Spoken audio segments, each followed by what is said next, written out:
अस्सलाम वालेकुम नाजरीन, मैं हूँ इजाज़ सीमा और मेरे साथ हैं सीनियर जर्नलिस्ट तजियाकार जनाब सजाद अज़हर साहब। हम इस वक्त टी चौक रवात के मुकाम पर खड़े हैं और आपको पता है कि पीटीआई की एहतिजाजी काल का आज दूसरा दिन है। 24 नवंबर इतवार के रोज़ ये शेड्यूल था कि पीटीआई के कारकुनों ने डी चौक पहुंचना है, लेकिन कल तो वहाँ नहीं पहुंच सके। तो आज काफ़िले जो हैं वो केपीके से वो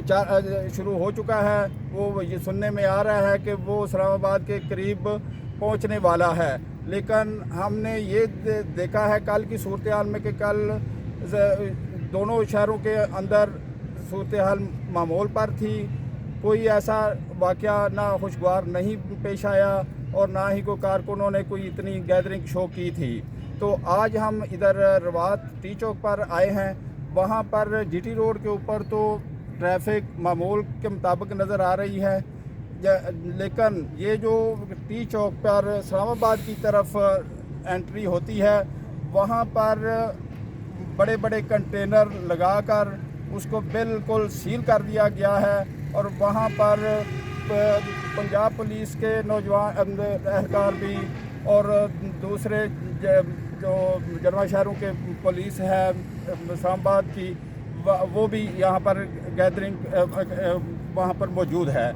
तो ये सूरत हाल हम जानने के लिए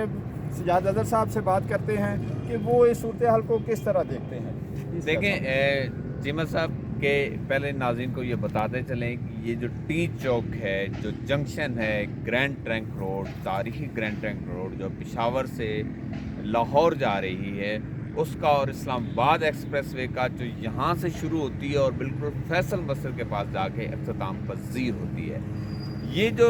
इसका जंक्शन है इस पे कंटेनर रख के इस्लामाबाद एक्सप्रेस वे को तो ब्लॉक किया गया है, लेकिन जो जीटी रोड है वो सदर से टुवर्ड्स जेलम तक खुला है, उस पर ट्रैफिक रवां दवां है। यहाँ पे मौजूद जो सिक्योरिटी एहलकार हैं उनसे जब हमारी बात हुई तो उन्होंने कहा कि यहाँ पे इक्का दुक्का छोड़ के कोई मुजाहिरीन में से कोई भी बंदा यहाँ पे ना आया ना देखा गया है। तो यहाँ पे हालात बहुत पुरसुकून है और ये जीटी रोड जो है जिसके इर्द गिर्द जो है वो बड़ी अहम आबादियाँ हैं। डीएचए है इसके साथ, बैरियर टाउन इसके साथ है लगता है, और इससे आगे गुजर खान है, कश्मीर के इलाके हैं, चकवाल के एरियाज़ हैं और आगे जेलम है। तो ये बड़े एरियाज़ हैं जहाँ से जो है वो किसी तरह के काफ़िले इक्का दुक्का मुज़ाहिरीन कोई भी जो है जिन्होंने जो है इस रुकावट को टच नहीं किया। तो ये बात इससे ये एक नतीजा खस किया जा सकता है कि जो पंजाब के अंदर या जो इस साइड पे जो कश्मीर के इलाके हैं वो लोग जो हैं वो इस मुजाहरे में शिरकत के लिए इस काल पे निकलने के लिए वो बिल्कुल करो। साहब क्या समझते हैं कि पंजाब में पीटीआई की अच्छी खासी प्रेजेंस है, क्या उन्होंने इमरान खान की इस काल को मुस्तरद कर दिया है या क्या कोई गवर्नमेंट ने कोई इस तरह के इंतजाम किए हैं कि उनको बाहर नहीं निकलने दिया गया? देखें जीमा साहब, एक बात जो लोग हैं उनको ये पता है कि रियासत जब अपने मसल शो करे तो फिर जो है किसी की नहीं बनती। तो अब जो है वो लोगों को पता था कि बड़े सख्त सिक्योरिटी के इक़दाम किए गए हैं, तो उन सिक्योरिटी इक़दाम की वजह से लोगों ने घरों से निकलने को तरजीह नहीं दी। सवाए केपीके से जो काफ़िले आ रहे हैं वहाँ पे हमें झड़पों की इतलात हैं। वहाँ पे सुना ये है कि पुलिस का जानी नुकसान भी हुआ है। उस तरफ से जो लोग आए हैं जिनके पास असला है, तो पंजाब के अंदर जो है वो ऐसी सूरत हाल है नहीं। लॉ एंड आर्डर की आपको पता है पंजाब के अंदर बड़ी प्रेफरेंस दी जाती है और Punjab police law and order के हवाले से साहब असल में ये कॉल तो कल 24 नवंबर के लिए थी कि डी चौक पर पहुंचना है, कल क्यों नहीं आ सके या क्या कोई आपस में इनका कोई इंतजामिया की एक स्ट्रेटजी ये होती है कि वो जगह जगह रुकावटें जब खड़ी करती है तो उससे अंदाज़ा होता है कि इन रुकावटों का मकसद ये नहीं होता कि लोग इन्हें अबूर नहीं कर सकते, ज़्यादा से ज़्यादा टाइम गेन करना होता है और लोगों को थकाना होता है। तो इंतजामिया मेरे ख्याल में अपनी इस स्ट्रेटजी के अंदर जो है वो बिल्कुल कामयाब रही है, 100% कामयाब रही है। اور آج تقریباً لگ بھگ 48 گھنٹے گزر چکے ہیں کہ جب ڈی چوک پہنچنے کی جو تاریخ تھی، جو ٹائم لائن تھی، وہ حاصل ابھی تک نہیں کی جا نہیں، لیکن یہ سننے میں آ رہا تھا، گورنمنٹ کی طرف سے بھی یہ دعویٰ ہو رہا تھا کہ یہ کے پی کے سے جو قافلہ آئے گا ہم اس کو اٹک برج نہیں کراس کرنے دیں گے، لیکن اب خبریں آ رہی ہیں وہاں پہ کچھ جھڑپیں ہوئی ہیں، وہ مظاہرین کی طرف سے بھی پولیس پر کوئی فائرنگ کے واقعات بھی سامنے آیا ہے، کوئی اس میں ایک دیکھیں کوئی جو لوگ شہید بھی ہوا ہے اہلکار۔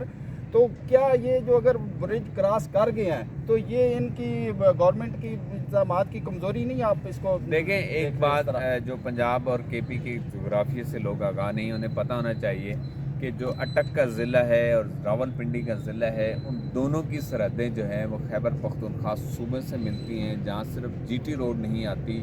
چھوٹے موٹے اور بھی کئی درجنوں روڈ ہیں جو کے پی کے سے پنجاب میں داخل ہوتے ہیں، ٹیکسلا سے آتے ہیں، ہزارہ موٹر وے ہے، ایک پرانا سلک روٹ ہے اور جی ٹی روڈ ہے۔ تو یہ جو اٹک پل ہے وہ تو ایک علامت سمجھی جاتی ہے کہ دریا چونکہ ایک باؤنڈری ہے دونوں صوبوں کے درمیان، تو اس طرف سے ہیں۔ اب وہ ایک نیا موٹر وے بن گیا ہے جس کو سی پیک جو ہے حقلہ تا ڈی آئی خان روڈ کہتے ہیں۔ تو اب یہ دو موٹر ویز ہیں جن سے بڑے قافلے جو ہے وہ آتے ہیں۔ تو ان بڑے قافلوں کے راستے میں جو رکاوٹیں کی گئی تھیں، ان رکاوٹوں کو انہوں نے عبور کیا ہے اور پولیس کے ساتھ جھڑپیں ہوئی ہیں۔ ظاہر ہے جب گولیاں چلیں گی تو پولیس جو ہے اس کے لیے آگے سسٹین کرنا مشکل ہو جائے گا، کیونکہ پولیس کو فی الحال گولی چلانے کی جوابی اجازت نہیں ہے، بلکہ پولیس کو ابھی گنیں بھی استعمال نہیں دی گئی، صرف انہیں جو ہے وہ ڈنڈے دیے گئے ہیں۔ بہت تو شکریہ۔ ان گولیوں کے بعد چلنے کے بعد ایک بات جو ہے وہ پنجاب پولیس ہو یا اسلام آباد پولیس ہو، اب اس کا مطالبہ یہ بڑھ گیا ہے کہ انہیں بھی جوابی طور پہ اپنی حفاظت کے لیے گنیں دی جائیں۔ جی ناظرین، آپ نے صورتحال ملاحظہ فرمائی سجاد اظہر صاحب کی زبانی، تو جس سے یہ ظاہر ہو رہا ہے کہ زیادہ جو ہے وہ انتظامات کیے گئے تھے اسلام آباد کے انٹری پوائنٹ پر۔ تو یہ کل ہم نے صورتحال کا جائزہ لیا تھا شہر کے اندر تو بالکل صورتحال معمول پر تھی، کوئی اس طرح کی ٹینشن والی بات ہمیں نظر نہیں آئی تھی۔ تو آج ہم نے یہاں کا جو پنجاب کی طرف سے انٹری پوائنٹ ہے وہاں پر آئے ہیں، تو وہاں پر بالکل سیل کیا گیا ہے، اور دوسری طرف جو 26 نمبر چنگی ہے وہاں پر جو ہے وہ انتظامات کیے گئے ہیں، رکاوٹیں کی کئی لیئرز جو ہیں وہ وہاں پر بنائی گئی ہیں۔ تو وہاں پر ہی ٹینشن کا بھی ماحول ہے، کیونکہ قافلہ جو ہے وہ پتہ چلا ہے کہ ادھر سے وہ برج کراس کر چکا ہے جو کے پی کے سے روانہ ہوا تھا کل کو، اور وہ جو اٹک پل تھا وہاں پر کوئی جھڑپوں کے بھی جو واقعات کو سامنے اطلاعات آئی ہیں، وہاں پر ایک کوئی اہلکار جو پنجاب پولیس کا وہ شہید ہونے کی بھی خبر آئی ہے، کچھ افیسر زخمی بھی ہیں اور کچھ اہلکار بھی کوئی 20-25 کے قریب جو ہے نا وہ زخمی ہیں۔ تو اس میں یہ سامنے آئی چیزیں ہیں کہ جو مظاہرین ہیں ان کے پاس آتشی اسلحہ ہے۔